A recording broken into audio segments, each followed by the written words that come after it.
Well, the Dead Sea is a natural wonder, a biblical landmark, and a mineral treasure. The prophets told us a day would come when the desert would bloom and the waters of death would be healed. Today, the Dead Sea, once a symbol of judgment, is showing signs of life. Springs are flowing, fish are swimming. The land itself seems to awaken. Is this geology, or is heaven already pouring out its river? If Ezekiel's vision is beginning, then we may be closer to the final restoration than anyone dares to admit. The prophet spoke of a day when barren lands would bloom, when lifeless waters would be healed. Today, eyes are turning toward the lowest place on earth, the Dead Sea. For millennia, it has stood as a monument of judgment, 10 times saltier than the ocean, incapable of sustaining life. No fish, no plants, only silence and salt. Ancient travelers called it the Sea of Asphalt, a place where nothing could survive. But now, something impossible is happening. Freshwater springs are breaking through the crust.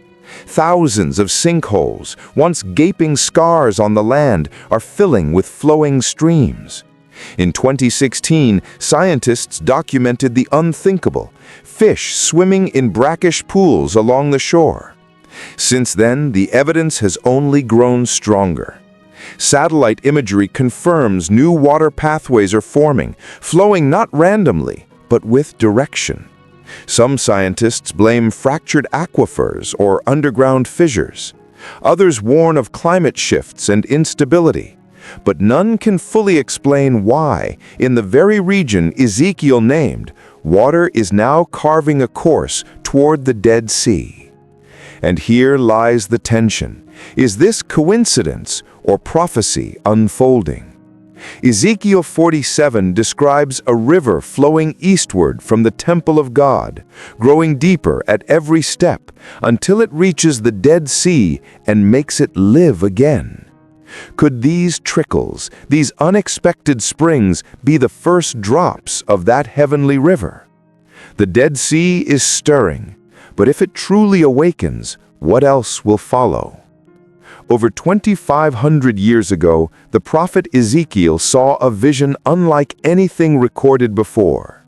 He was taken to the threshold of a future temple, and from beneath its eastern gate, he noticed something small, a trickle, barely more than drops seeping out from the altar of God. Step by step, the stream grew, first ankle-deep, then to his knees, then to his waist, until it became a river no man could cross. And this river had a destination. It flowed eastward into the wilderness, into the barren land, until it reached the Sea of Death. And when it touched those cursed waters, something miraculous occurred. The Dead Sea, known only for silence and salt, was healed. The bitter became sweet. Life returned in abundance. Ezekiel writes, "Wherever the river flows, every living creature will live." The Hebrew word he uses, hayah, doesn't mean mere survival. It means revival, restoration, being made whole. Now pause and think. For thousands of years, the Dead Sea has mocked life itself. Yet Ezekiel described not just water, but direction, depth, and purpose. A divine river flowing from the presence of God into the lowest place on earth. Today, when we see springs forming and fish appearing, we are forced to ask, are we watching the shadow of that vision take shape? If the prophet's words are beginning, then the smallest streams we see today may only be the beginning of something unstoppable. But what happens when trickles grow into torrents? For centuries, the Dead Sea seemed unchanged, a silent reminder of judgment and desolation. But in recent decades, the land itself has begun to shake. The water level is dropping by almost a meter every year. Its shoreline has pulled back, leaving behind scarred earth. Thousands of sinkholes have erupted across the landscape, at first seen as wounds of destruction. Yet in many of these craters, something surprising has appeared. They are not dry, they are not empty, they are filling with fresh water. Scientists have rushed to explain it. Some point to underground aquifers feeding through fractured rock. Others link it to shifts in rainfall or the slow collapse of salt layers beneath the surface. In 2024, researchers even discovered chimney-like white smokers on the seabed, mysterious vents where brine pushes upward, reshaping the ground. Every explanation adds data, but none erase the mystery. Why here? Why now? And why is it happening in the very region Ezekiel named? Because what the prophets recorded was not random. Ezekiel's river had a direction, a mission, a divine origin. And today, the Dead Sea is no longer just receding, it is responding. Streams are forming with purpose. Fish are appearing where death once reigned. The pattern is aligning with a prophecy written 2.5 millennia ago.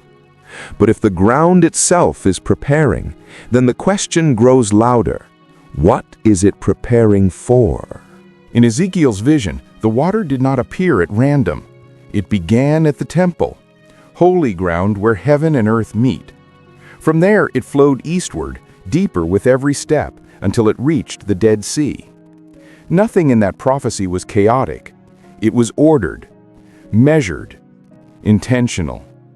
And now what we see today is no longer just puddles on the shore or isolated pools hidden in sinkholes.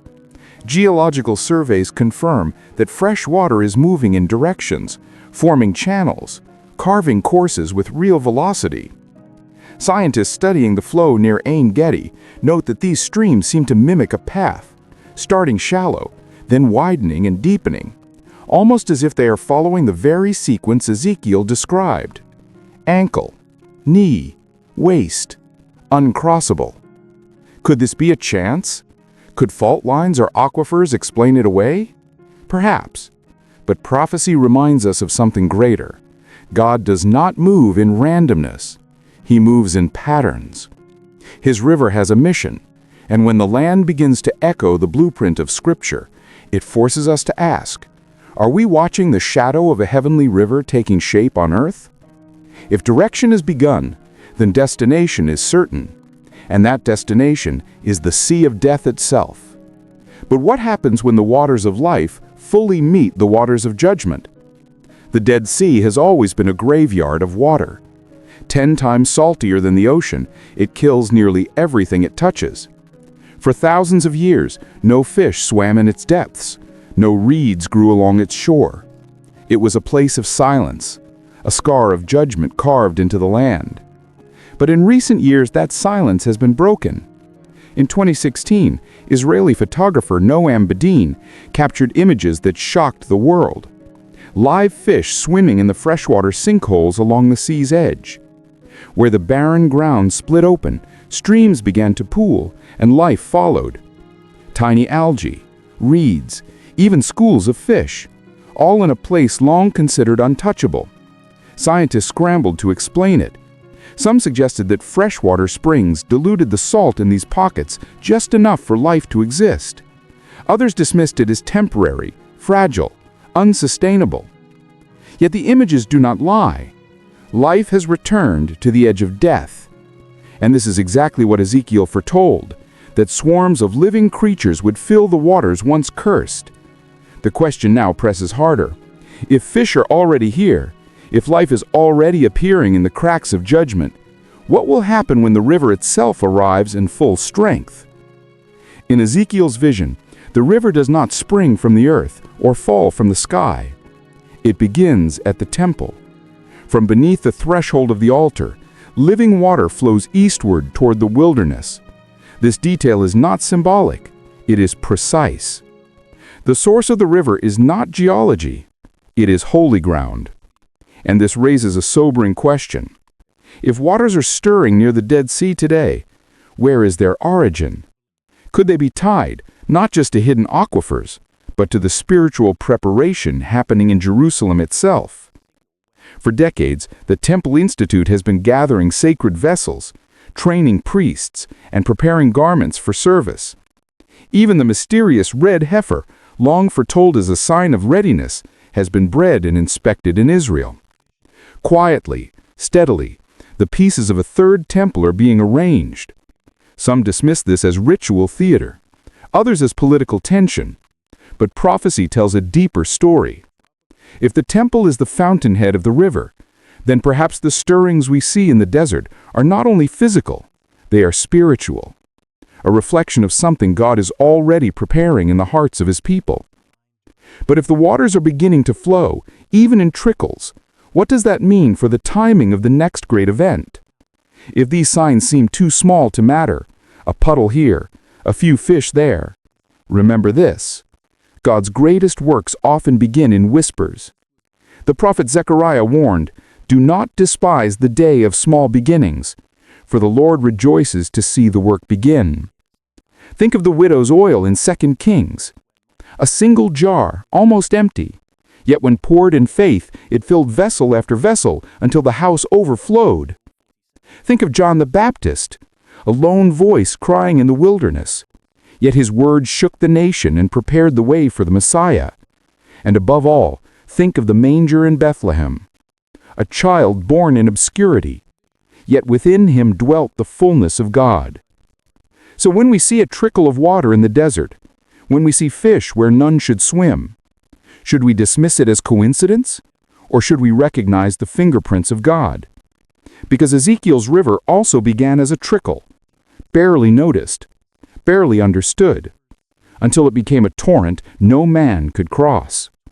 If this is how God moves, then the Dead Sea may only be showing us the first page of a much larger story. But what happens when the next page turns? Ezekiel was not the only prophet to see a river. Centuries later, John the Apostle wrote of a vision in Revelation 22. He saw the river of the water of life, clear as crystal, flowing from the throne of God and of the Lamb. On each side stood the tree of life, bearing fruit in every season, its leaves for the healing of the nations. The parallel is striking. Ezekiel's river flowed from the temple, bringing life to the Dead Sea. John's river flows from the throne, bringing healing to the world. One begins in the Old Jerusalem, the other ends in the New. Together they form a pattern, a story of restoration that begins with Israel and culminates with the nations. And so when we watch the Dead Sea awaken, we are not only witnessing a geological change, we may be seeing the early signals of a global promise. Because what starts as a trickle in the desert could be a foreshadow of the river that will one day heal the earth itself. But if these waters are truly beginning to flow, then the stage is being set for more than just restoration. It may be preparing the world for the return of the King. And if that's true, how close are we? For 2 millennia, believers have read Ezekiel's vision as a distant promise, a prophecy locked in the future. But now, in our generation, the ground itself is echoing his words. Springs are breaking open where none should exist. Fish are swimming in the shallows of a sea once called cursed. Freshwater channels are flowing with direction, not chaos. And every detail matches a prophecy written 2,500 years ago. Skeptics say it is geology, fault lines, aquifers, rainfall. They remind us the Dead Sea is shrinking fast, dropping a meter every year, its shoreline collapsing into sinkholes. But prophecy always walks a line between what the eye can see and what the spirit can discern. To some, it is a coincidence. To others, it is confirmation. The signs are here, waiting for hearts willing to see them. And here lies the deeper truth. In Scripture, restoration of the land is always tied to restoration of the people. When life returns to the soil, it often signals that God is preparing to move in the Spirit. If the Dead Sea is awakening, it may not just be water stirring. It may be heaven announcing that history itself is nearing a breaking point. But if the land is already groaning with signs of revival, then what will happen when the river itself bursts forth in full? The Dead Sea was once the very picture of judgment.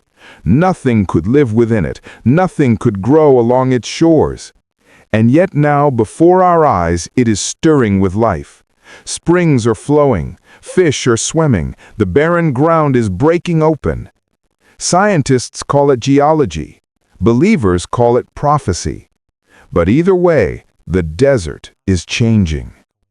Ezekiel saw a river that would flow from the temple, grow deeper with every step, and finally reach the Dead Sea, transforming death into life. John saw a river flowing from the throne of God, bringing healing to the nations. And now, in our own time, we see hints of both. Life returning where there was none, waters moving with direction, the earth echoing ancient visions. So here is the question we must face. Is this coincidence, or is this the beginning of heaven's river? Are these just natural springs, or is God preparing the world for restoration? Because if the Dead Sea is already awakening, then prophecy is not distant. It is here. It is now.